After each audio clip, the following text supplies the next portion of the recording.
Hello, dear students. How are you? I hope you all are fine.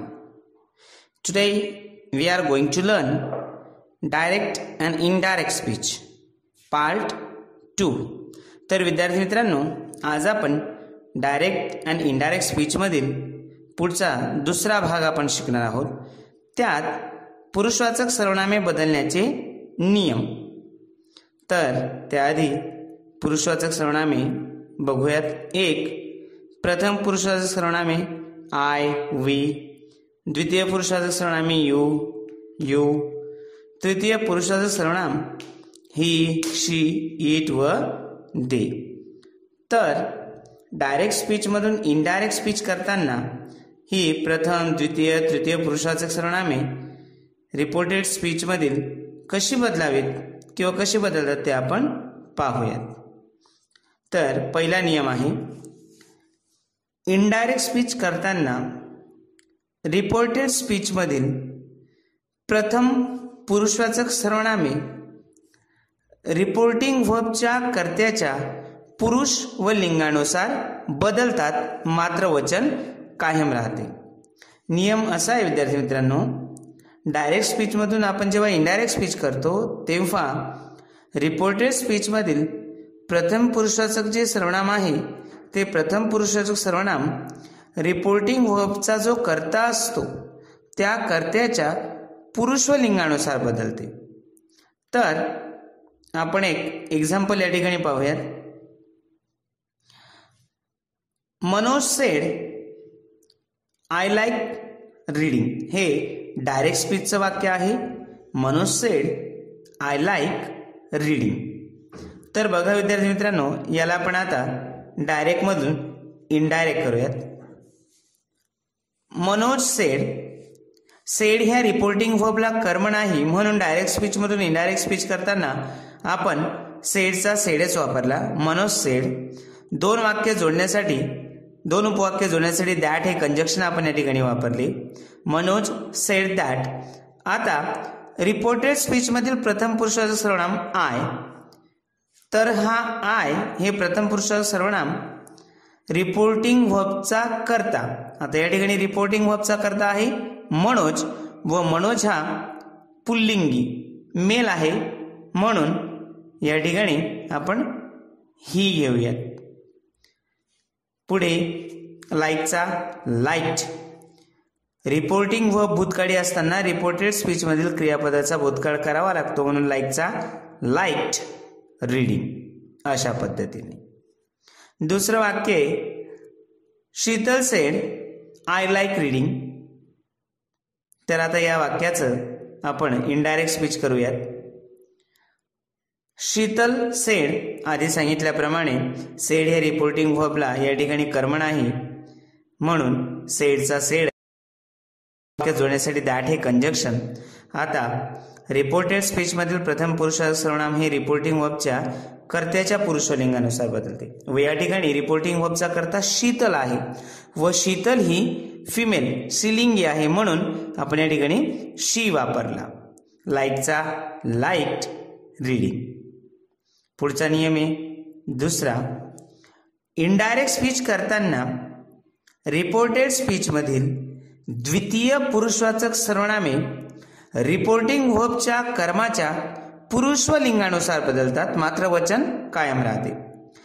नियम असा आहे, direct speech म्हणून indirect speech करताना reported speech मधील जी काही द्वितीय पुरुषवाचक सर्वनाम असेल, जे काही द्वितीय पुरुषवाचक सर्वनाम असेल ते द्वितीय पुरुषवाचक सर्वनाम रिपोर्टिंग व्हर्बच्या कर्माच्या पुरुष लिंगानुसार बदलते. तर एक एक्झाम्पल आपण या ठिकाणी पाहूयात. Raju said to Rita. राजू रीताला म्हटला, you are fond of swimming. तर या वाक्याचा आपण डायरेक्ट मधून आता इनडायरेक्ट करूयात.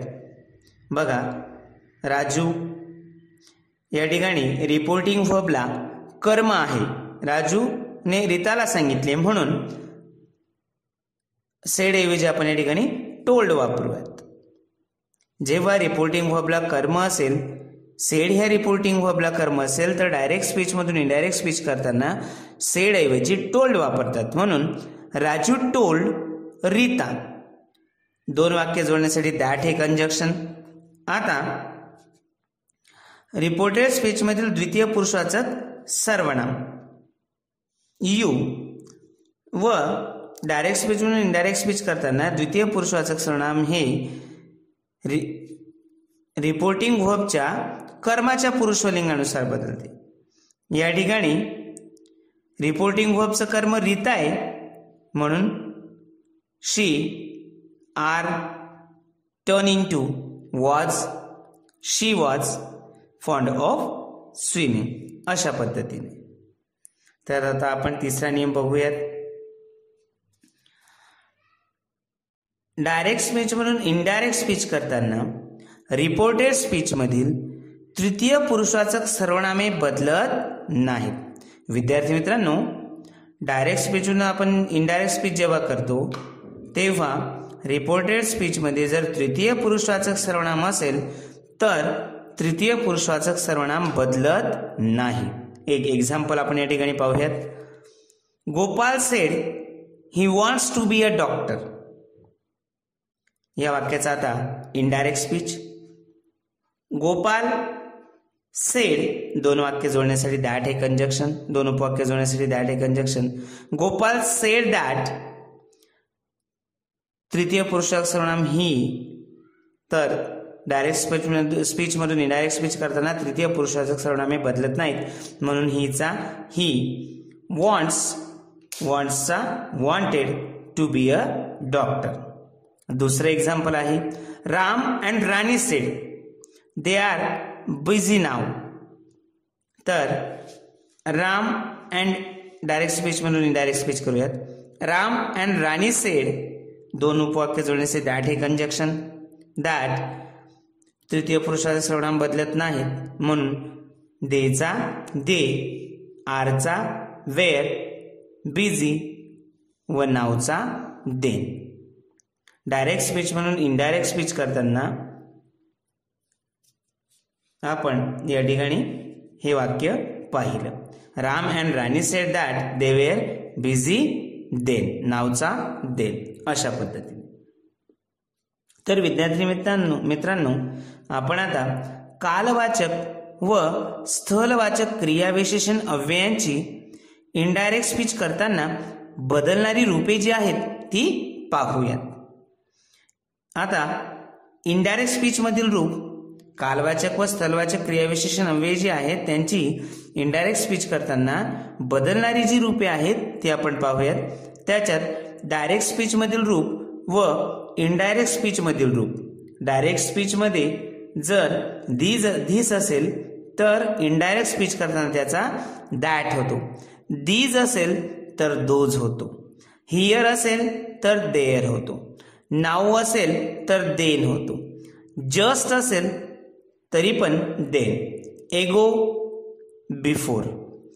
दस, so, last, the previous, next, the following, today, टुडेचं that day, tonight, that night, tomorrow, the next day, yesterday, the previous day, last night, the previous night.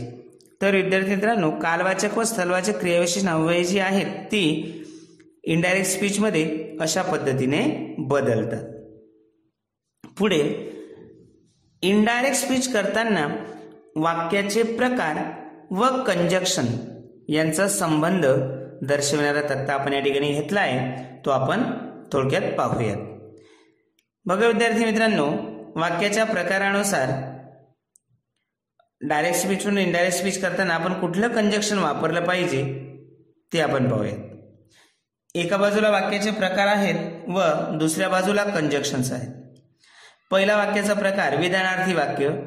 विधानार्थी वाक्याचे डायरेक्ट स्पीच मधून इनडायरेक्ट स्पीच करताना that हे conjunction वापरतात.